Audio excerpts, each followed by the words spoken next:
Bismillahirrahmanirrahim. Assalamualaikum warahmatullahi wabarakatuh. Perkenalkan, saya Arifia Eka Yuliana. Saya dosen dari Politeknik di Jakarta dan saya mengajar di program studi Diploma 4 Teknologi Rekayasa Pembangkit Energi. Adapun video micro teaching ini saya buat untuk keperluan PDD UKTPT Subbidang Pengajaran. Mata kuliah yang saya gunakan untuk video micro teaching kali ini adalah mata kuliah bahan bakar dan teknik pembakaran, karena mata kuliah ini linear dengan keahlian saya pada waktu saya kuliah Magister S2. Nah, kode mata kuliah ini adalah TMP 303. Mata kuliah ini saya ajar pada semester 3 dan SKS 3.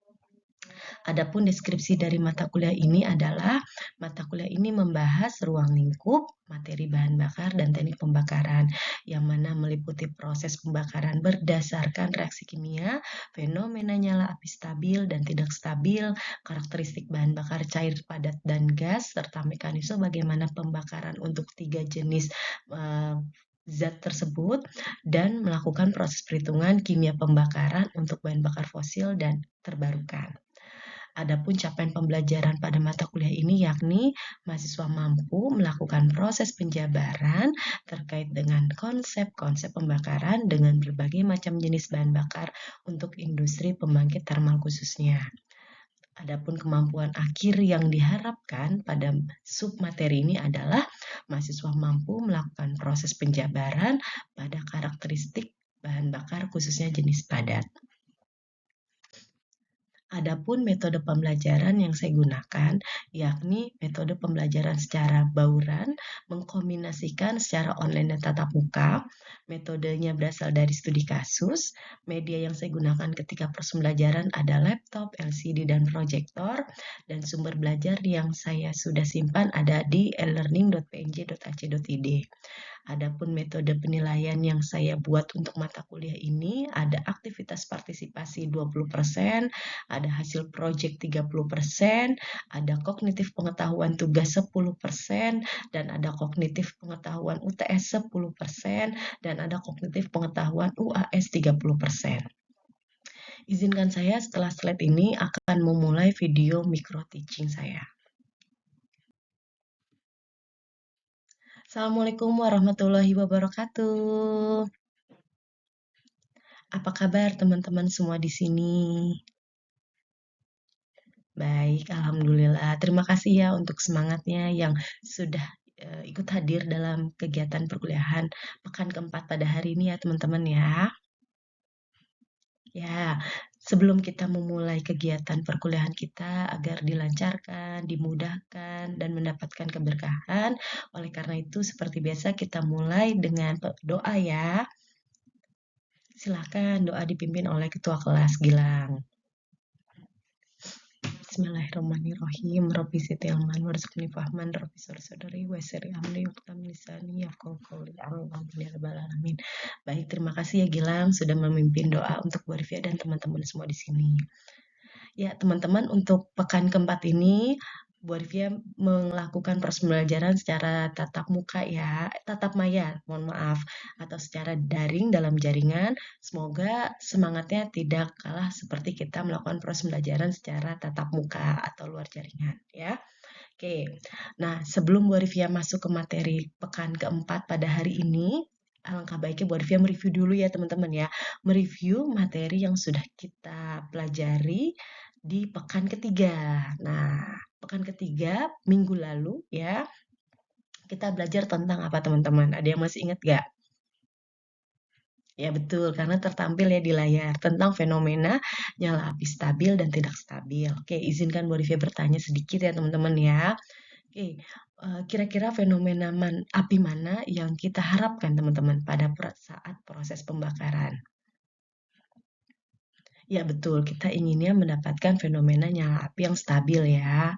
Oke, terus kemudian Bu Arifia bertanya, kalau fenomena nyala api tidak stabil, ada berapa jenis yang kemarin Bu Arifia sudah sampaikan? Ya, saking semangatnya nih semuanya pada ikut jawab ya. Alhamdulillah. Terima kasih ya teman-teman ya. Jadi ada nyala api flashback, nyala api blow off, dan nyala api lift up. Nah, sekarang Bu Rifia ingin bertanya lagi nih, menggali lagi. Apa sih yang dimaksud dengan nyala api flashback? Ya, ya, baik. Ini kayaknya yang jawab terlalu bersemangat semua. Bu Rifia pilih aja ya. Silakan Indra. Nyala api flashback apa Indra? Ya, tepat. Jadi nyala api flashback ini karena terjadi eh, bahan bakarnya lambat ya untuk masuk ke dalam sistem ruang bakar sehingga nyala apinya itu mencari siapa? Mencari bahan bakarnya, yakni sehingga dia mundur nyala apinya, seperti flashback. Nah, khawatirnya kondisi ini kalau nanti terjadi teman-teman, akan apa? Akan bisa meledakkan. Meledakkan siapa? Storage. Storage daripada siapa? Ya bahan bakar tersebut ya. Ini adalah suatu fenomena yang tidak kita harapkan. Otomatis kita berpikir bahwasanya, oh ya, ketepatan antara pemasukan bahan bakar dengan udara itu harus pas ya. Oke, ada nyala api blow off teman-teman. Nah, nyala api blow off ini apa?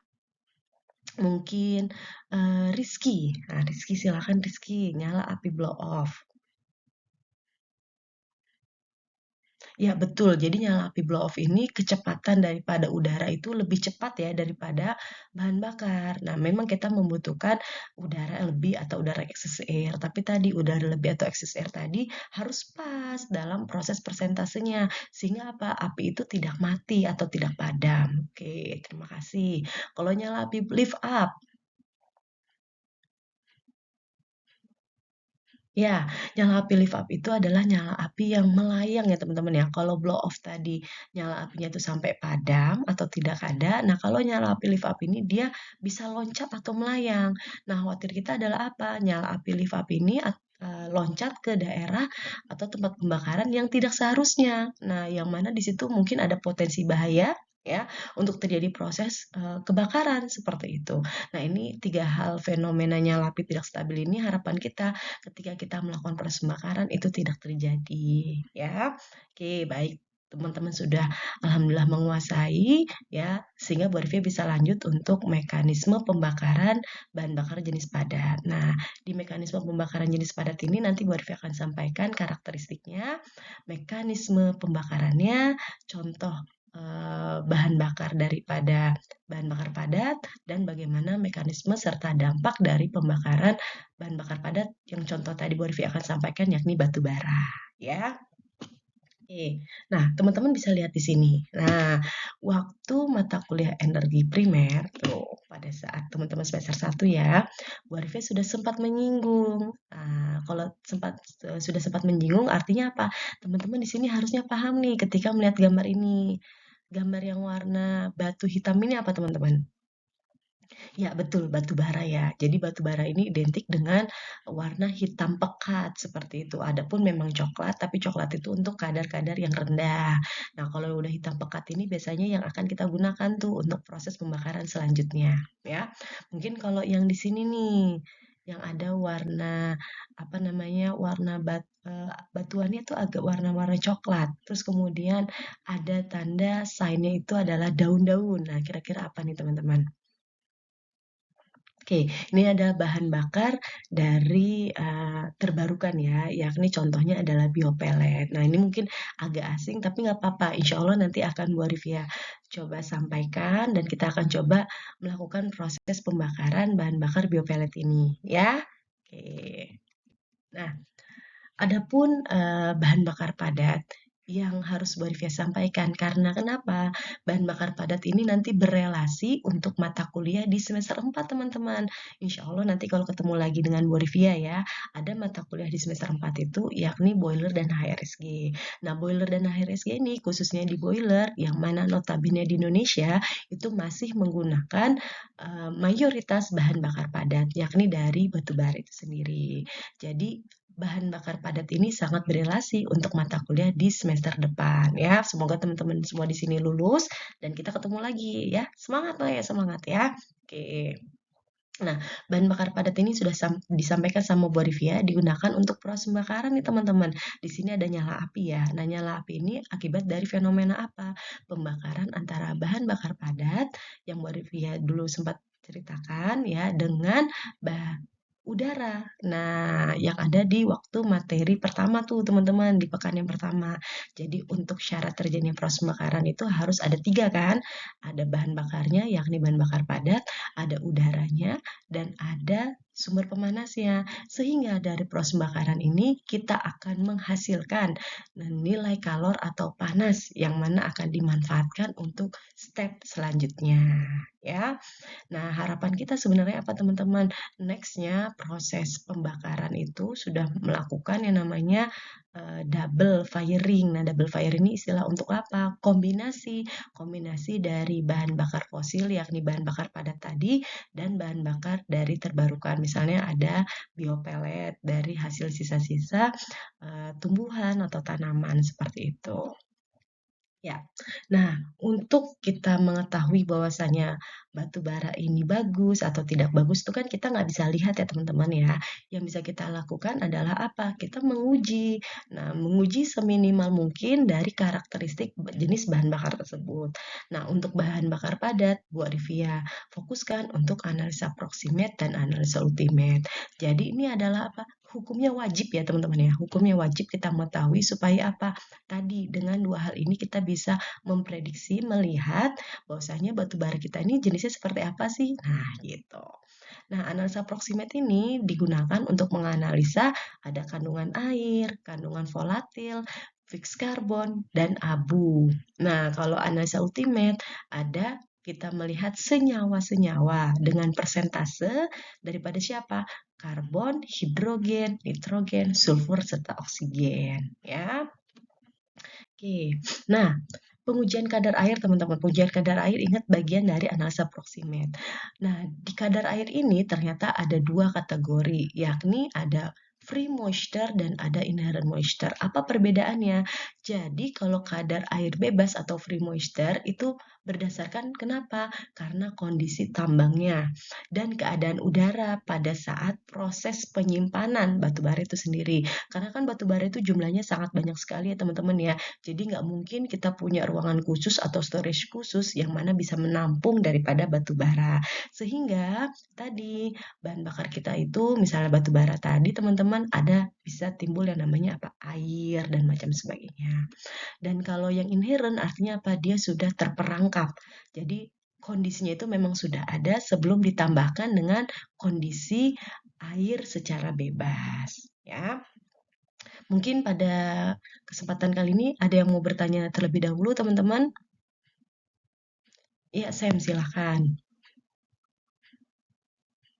Ya, terima kasih. Mungkin saya bertanya, kenapa sih Bu pentingnya kita untuk mengetahui kadar air? Nah, tadi Sam yang sudah Bu Arifia jelaskan, kalau kadar air, kalau batu bara atau bahan bakar padat yang kita gunakan, itu kan akan masuk ke dalam sistem, yang mana hasil panasnya itu akan kita manfaatkan. Nah, kalau panas tadi itu kita bayangkan, kalau bahan bakar atau batu bara atau bahan bakar padat tadi ada kandungan airnya, akan mengakibatkan apa? Panas kita itu akan ada kandungan-kandungan air, sehingga apa? Merusak material yang ada di dalam boiler tersebut atau furnace tersebut. Sehingga apa nanti materialnya akan lebih cepat korosif dan macam sebagainya. Tuh. Bagaimana Sam? Apakah sudah terjawab pertanyaannya? Ya, baik sama-sama. Oke, selanjutnya adalah kadar pengujian zat terbang. Nah, kadar pengujian zat terbang ini adalah bagian dari batu bara yang hilang bila batu bara tersebut kita panaskan pada temperatur 950 derajat Celcius. Zat terbang ini sangat berpengaruh pada kinerja pembakaran batu bara karena akan memberikan nyala yang panjang serta asap yang banyak pada saat kita bakar. Nah, kandungan zat terbang batu bara ini dapat kita tentukan dengan menghitung kehilangan berat sampel bila batu bara tersebut kita panaskan. Oke. Nah, terus kemudian ada pengujian kadar abu. Nah, pengujian kadar abu ini penting agar kita bisa memprediksi persentase abu yang akan nanti kita hasilkan seperti itu. Nah, abu batu bara itu tersusun dari unsur-unsur yakni SiO2, Al2O3, F2O3 sampai OCO3 yang mana komposisi ini hampir sama dengan semen seperti itu. Kadar abu ini yang kita harus pastikan bahwasanya adalah apa? Akan sangat mempengaruhi nilai kalor dan kinerja pembakaran batu bara. Karena apa? Si kerak abu-abu ini akan menempel pada sistem perpindahan panas yang nanti akan Murphy jelaskan di semester 4, yakni di mata kuliah boiler, teman-teman, seperti itu, ya. Oke, adapun pengujian fix karbon. Nah, inilah yang paling penting karena apa? Ingin kita ketahui supaya kita bisa menentukan heating value-nya pada bahan bakar kita atau pada batu bara seperti itu. Nah, kita sudah mulai masuk untuk mengetahui analisa ultimate, teman-teman. Ada yang pertama ada kadar karbon dan kadar hidrogen. Nah, kadar karbon dan hidrogen ini dilakukan secara bersamaan dengan cara apa? Kita membakar batu bara tersebut atau sampel bahan bakar kita dengan oksigen. Ya, seperti itu. Sehingga nanti akan kita mendapatkan persentase kadar karbon dan kadar hidrogen. Kadar nitrogen, teman-teman. Nah, kadar nitrogen ini lebih tepatnya supaya apa? Kita bisa mengetahui produk. Nah, produk daripada apa? NOx. Nah, NOx ini merupakan salah satu jenis polutan yang mana kita hindari seperti itu, ya. Terus kemudian ada kadar sulfur. Nah, kadar sulfur pun itu terbentuk ya ketika bahan bakar itu terbakar, yakni ada 3, ada virit, ada sulfur organik, dan ada CaSO4 ya. Dan ini pun juga kita ketahui supaya kita bisa memprediksi ya, atau kita bisa melihat kadar sulfur yang dihasilkan dalam proses pembakaran bahan bakar padat yang kita gunakan. Ada kadar fosfor, teman-teman. Nah, kadar fosfor ini adalah ditentukan dengan membakar batu bara secara sempurna dan dilakukan analisa kadar fosfor terhadap abu yang sudah terbentuk. Jadi abu tadi kita analisa persentase kadar fosfornya. Dan yang terakhir adalah kadar oksigen. Nah, kadar oksigen ini adalah kadar ketika kita sudah mengetahui persentase karbon, hidrogen, nitrogen, sulfur, dan fosfor. Jadi nanti kita tinggal mengurangi seperti itu.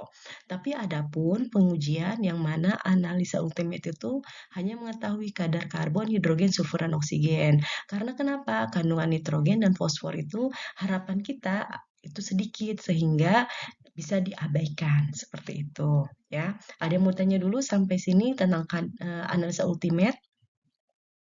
Ya, silakan Budi. Oke, baik. Budi bertanya, teman-teman.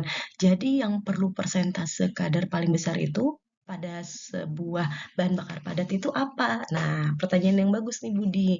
Jadi yang bagusnya adalah kadar karbonnya, supaya kita bisa memastikan bahwasanya apa? Kandungan sulfur, kandungan fosfor, dan nitrogen tadi itu sedikit, sehingga proses pembakaran itu tidak menghasilkan polutan yang tinggi, seperti itu. Ya. Oke, next ya. Nah, adapun faktor-faktor yang ketika kita membakar bahan bakar padat itu kita harus perhatikan, yakni yang pertama, teman-teman, baiknya ukuran bahan bakar padat kita ini kecil sehingga apa? Dia mudah cepat terbakar.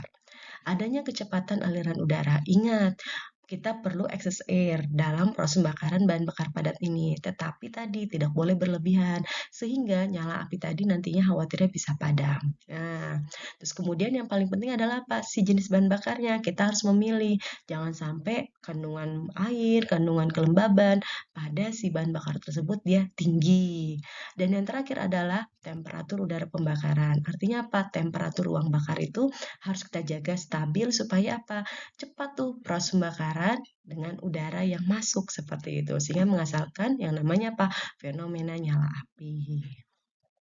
Oke, bagaimana mekanisme pembakaran dari bahan bakar padat? Yang pertama adalah proses pembakaran bahan padat ini berlangsung dengan baik jika tersedia udara dalam jumlah yang cukup. Khususnya untuk bahan bakar padat itu harus excess air, harus udara berlebih. Dan terus kemudian pembakaran dimulai terjadinya oksidasi pada fase uap dan penyalaan volatimeter, yakni si zat terbang terlebih dahulu yang mana terlepas dari si batu bara. Yang mana selanjutnya dari proses pembakaran bahan bakar padat ini menyala dan menghasilkan residu atau kita sebut dengan residual charge. Nah, tahapan penyalaan volatimeter ini menyebabkan fenomena kestabilan nyala api dan temperatur sehingga residu padat bisa menyala, sementara pada saat proses penyalaan residu padat terjadi mekanisme reaksi yang kompleks yang selanjutnya akan menghasilkan apa? Panas atau heating value pada pembakaran itu sendiri. Oke, next ya. Nah, adapun contoh yang sebenarnya sudah Bu Arifia singgung tadi, yakni tentang batu bara, ya kan teman-teman, yang mana batu bara sudah sempat Bu Arifia ceritakan atau sudah sempat kita melakukan proses kuliahan pada semester 1. Nah, yakni di mata kuliah energi primer. Coba di sini Bu Arifia sedikit mereview aja ya teman-teman ya. Jadi batu bara itu kan ada 5 jenis. Ada antrasit, ada bituminus, ada subbituminus, ada lignit, dan gambut. Nah, pertanyaannya adalah jenis sup yang mana yang biasa kita gunakan untuk proses bahan bakar di boiler misalnya seperti itu ya teman-teman ya. Yang bagusnya adalah kalau lignit sama gambut kita sudah berpikir bahwasanya banyak kandungan airnya sehingga tidak kita rekomendasikan. Kalau antrasit teman-teman memang kadar airnya sedikit tapi dia kadar unsur karbonnya banyak. Khawatirnya apa? Udara tadi kita nggak support untuk menemani si karbon tersebut. Nah, makanya yang direkomendasikan adalah apa? Yang jenis subbituminus dikombinasi atau dimix dengan bituminus, yang mana dari kadar air dia tidak terlalu banyak dan unsur karbon pun juga dia memenuhi seperti itu, ya. Oke. Nah, bagaimana mekanisme pembakaran batu bara? Kan seperti itu ya teman-teman ya. Nah, ini yang benar-benar akan kita gunakan pada saat kita melakukan proses pembakaran, yakni tahapan pertama adalah pemanasan bodi. Nah, pemanasan bodi ini maksudnya apa? Ya kan seperti itu. Pada saat api itu disulut ke batu bara untuk pertama kali, jadi batu bara tadi atau batu tadi itu akan mengalami pemanasan di luarnya terlebih dahulu. Jadi bodi, bagian luar. Yang mana temperatur tadi pada pemanasan bodi ini akan mengeringkan. Nah, mengeringkan khawatirnya apa? Batu bara tadi kita masih ada kandungan airnya dan akan menaikkan. Menaikkan siapa? Ya si batu bara tersebut. Karena baiknya ketika pada proses pembakaran di boiler kita menggunakan udara yang sudah bertemperatur atau sudah hangat sehingga tadi kita bisa menaikkan dan mengeringkan. Nah, seperti itu. Terus kemudian tahapan yang kedua apa teman-teman? Yakni evolusi zat terbang. Nah, pada saat pemanasan bodi batu bara ini mencapai temperatur tertentu, temperatur dekomposisi aktifnya, maka batu bara itu akan mengalami penguraian serta pemecahan senyawa. Dan tahap yang ketiga adalah apa? Tahap pembakaran zat terbang, yakni pada saat zat terbang yang keluar dari permukaan bodi batu bara, sebagiannya akan terbakar sesaat setelah ia meninggalkan bodi batu bara, sehingga temperatur di sekitar bodi batu bara akan semakin tinggi. Nah, tahapan yang terakhir adalah tahapan pembakaran karbon. Nah, tahapan pembakaran karbon ini artinya apa? Ingat yang waktu materi kedua yang sudah Bu Arifia ceritakan, reaksi kimia pembakaran secara sederhana atau sempurna, yakni pembakaran itu ditemani oleh siapa? Antara bahan bakar dengan oksigen, ya. Nah, dalam hal ini kita membutuhkan apa? Persentase kadar karbon, ya. Nah, yang tadi Bu Arifia notice, tidak boleh kadar karbon itu terlalu tinggi. Khawatirnya apa? Oksigennya itu nggak bisa menemani. Kalau oksigen tidak bisa menemani, khawatirnya apa? Akan menjadi polutan seperti atau reaksi pembakaran yang tidak sempurna. Nah, jadi si karbon tadi ditemani sama molekul oksigen jumlahnya 2 sehingga menghasilkan reaksi pembakaran sempurna yakni CO2. Oke, ada yang ingin bertanya dulu? Ya, baik, terima kasih pertanyaannya Tomo. Bu, apakah pembakaran pada batu bara itu akan mendapatkan pembakaran yang sempurna? Nah, idealnya Tomo, kita selalu inginnya itu pembakaran itu sempurna. Tapi tadi, aktualnya adalah kandungan karbon ini ketika kita menguji yang namanya bahan bakar padat khususnya, itu kan tidak semua sampel kita uji. Jadi satu misalnya satu kontainer atau satu box paling kita menguji itu 2 atau 3 kali. Sehingga hasil pengujian tadi sebenarnya tidak bisa merepresentasikan secara keseluruhan, tapi tetap harus kita uji supaya apa? Kita mendapatkan gambaran bahwasanya kadar karbon yang kita gunakan itu berapa persen. Nah, jadi tadi kemungkinan untuk ideal sempurna itu tidak, tapi aktualnya harapan kita adalah apa? Jangan sampai ada kandungan karbon yang tidak terbakar. Nah, oleh karena itu pengaturan daripada udara ini sangat harus kita perhatikan, ya. Bagaimana Tomo? Apakah pertanyaannya terjawab? Ya, terima kasih sama-sama. Oke, adapun dampak teman-teman. Nah, sebenarnya kan ini yang kita khawatirkan. Karena kenapa? Kalau kita sudah mengetahui bahwasanya pembakaran bahan bakar padat itu pasti akan menghasilkan yang namanya polutan. Nah, polutan ini khususnya untuk di batu bara itu kita kurang lebih ada 5 seperti itu. Yang pertama pasti ada abu yang dihasilkan. Karena kenapa? Tadi ketika kita menguji secara proximat kita mengetahui kadar persentase abu. Yang mana abu terbang ini merupakan apa? Polutan. Polutan yang mana? Yang berasal dari kandungan abu yang mana dia sudah terperangkap. Nah, karena sudah terbentuk dia, sehingga pasti akan menghasilkan produk tersebut. Nah, beda abu, beda asap. Nah, kalau asap ini apa teman-teman? Nah, asap ini merupakan apa? Produk sampingan dari proses bakaran batu bara yang mana terlepas ke lingkungan sebelum sempat terbakar. Nah, asap biasanya muncul bila pembakaran itu tidak sempurna. Tidak sempurnanya dalam artian apa? Rasio udara serta batu bara itu kurang atau temperatur dan waktu tinggal dalam ruang bakar itu dia kurang. Yang tadi Bu Arifia sampaikan. Berarti kalau abu terbang ini kan dia masih terperangkap tuh, artinya bisa terperangkap di dalam si furnace-nya atau boilernya. Nah, kalau yang sifatnya asap ini dia sudah terbang teman-teman, jadi kita nggak bisa menangkap lagi atau kita nggak bisa membersihkan, yang mana memang sudah akan masuk ke dalam lingkungannya. Inilah yang menjadi isu ya teman-teman. Baiknya ketika asap itu sudah timbul warnanya pekat, cerobong di dalam boiler tersebut, nah otomatis kita harus mengetahui bahwasanya oh iya kadar batu bara kita ini udah nggak baik-baik aja seperti itu. Terus kemudian ada kadar COX. Nah COX ini teman-teman akan berpotensi apa? Mengalami perusakan lapisan ozon. Karena kenapa? Yang tadi kita sampaikan juga ketika kadar karbonnya mungkin terlalu tinggi sehingga oksigennya itu tidak mencukupi untuk bisa menemani si karbon tadi sehingga terjadilah produk CO atau karbon monoksida. Dan kemudian ada NOx. Nah, NOx ini tadi jikalau juga ketika kita sudah menguji ultimate ya dari kadar nitrogen sehingga apa kita akan menghasilkan persentase N. Nah, oleh karena itu akan berakibat apa? Timbullah produk NO atau NO2. Dan produk NO pada NO2 ini timbul jikalau apa? Bertemu dengan hujan. Nah, hujan ini akan menyebabkan apa? Hujan ini asam. Nah, hujan asam ini fenomena yang sebenarnya kita tidak inginkan karena apa?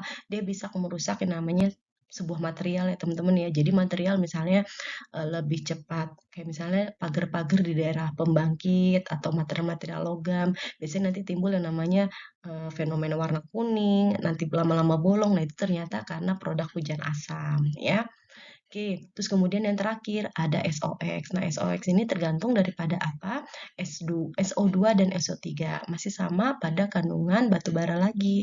Ketika kita mengetahui kadar sulfur, otomatis kita bisa melihat bahwasanya SO2 dan SO3 kita tuh seberapa banyak. Nah, produk sampingan proses pembakaran batu bara ini yang sifatnya korosif dan punya potensi untuk menyebabkan hujan asam. Jadi produk NOx dan NOx ini dia sama ya teman-teman ya. Jadi dia akan menghasilkan yang namanya apa? Berpotensi korosif, berpotensi menyebabkan hujan asam. Karena apa? Dia terperangkap dalam udara lingkungan seperti itu, ya. Oke. Terus kemudian, nah, adapun materi yang Bu Arifia sampaikan selesai pada hari ini ya teman-teman ya. Bu Arifia izin mereview sedikit. Oke. Jenis batu bara apa yang bisa kita gunakan teman-teman untuk proses pembakaran? Ya, betul.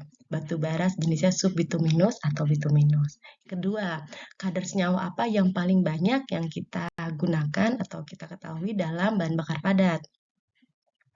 Ya, tepat. Kadar karbon. Nah, nomor 3, kenapa bahan bakar padat perlu ukuran yang lebih kecil untuk proses pembakaran? Betul, supaya lebih mudah dalam proses pembakaran. Yang terakhir, kenapa kandungan polutan pada pembakaran batu bara relatif cukup besar, teman-teman? Betul, karena kandungan daripada SO atau NO itu dia tinggi. Ya, terima kasih teman-teman. Tetap semangat ya teman-teman ya dalam proses pembelajaran. Insya Allah minggu depan kita akan sedikit mencoba proses pembakaran bahan bakar padat nih ya. Kita ketemu secara tatap muka ya teman-teman ya. Oke, sebelum kita mengakhiri proses pembelajaran, alangkah baiknya kita berdoa terlebih dahulu ya. Silakan. Bismillahirrahmanirrahim. Robbi zidni ilman warzuqni fahman, Robbi shrah sadri wa yassir li amri wahlul lisani yafqahu qawli. Amin amin ya rabbal alamin. Tetap semangat ya teman-teman ya dalam proses perkuliahan ya. Semoga kita mendapatkan kelancaran dan kemudahan ya. Baik, sekian video micro teaching dari saya. Kurang lebihnya mohon maaf. Wabillahi taufiq wal hidayah. Wassalamualaikum warahmatullahi wabarakatuh.